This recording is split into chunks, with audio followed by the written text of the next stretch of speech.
But at 2026 midterms is when all the seats in the House of Representatives are up for re-election, as is a third of the Senate. The party in power almost always loses seats, but this time, Democrat voters fear the party won't fare well against the Republicans. Toni Waterman for CNA from Washington, D.C.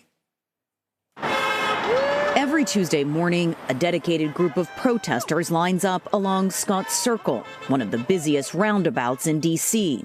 From here, they interact with commuters. They're also in the direct line of vision of the White House.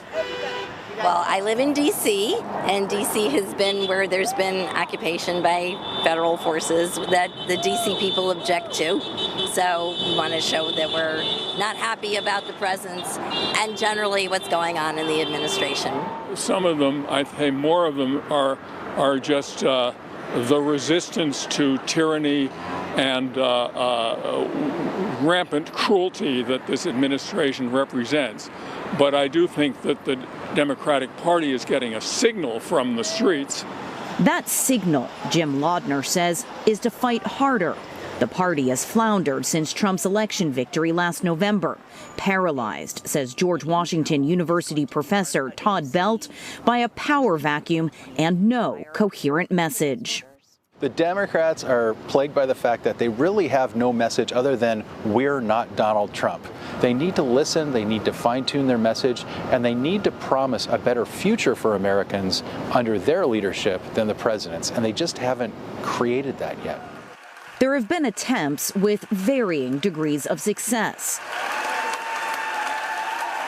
Earlier this year, New Jersey Democrat Cory Booker received high praise for his record-breaking 25-hour-long speech slamming Trump's policies. From all Americans, this is a moral moment.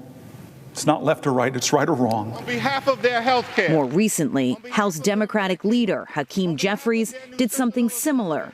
On behalf of veterans, on behalf of farmers, on behalf of children, on behalf of seniors. Despite enthusiastic applause, neither speech moved the needle much. Other Democrats have taken the counteroffensive to social media by channeling Trump against Trump. California Governor Gavin Newsom throwing jabs that Trump once levied against former President Joe Biden back in his face. He seems, dare I say, in decline cognitively. Newsom also trolling Trump and his team in this court of public opinion. Does this idea of fighting fire with fire work for those voters? They do have to go after these independent voters, and they have to give them something to vote for, not just against. They also need to dissuade Donald Trump's voters from showing up.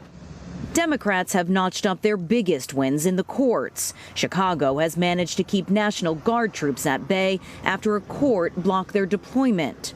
The Supreme Court said Federal Reserve Governor Lisa Cook can keep her job for now after Trump attempted to fire her. And a judge has blocked the Trump administration from firing workers during the government shutdown. The government shutdown is by far the biggest fight Democrats have picked with the Trump administration, leveraging what little power they have to halt operations, all in an attempt to prevent subsidies that have kept health insurance premiums affordable for millions of Americans from expiring at the end of the year. It's not clear if that fight will be a winner for Democrats next November. I think that being wimps has backfired on them. The gamble is if the Democrats can recover before the midterms, and if 1 year is enough time to close the distance and take back Congress. For CNA, I'm Toni Waterman in Washington, D.C.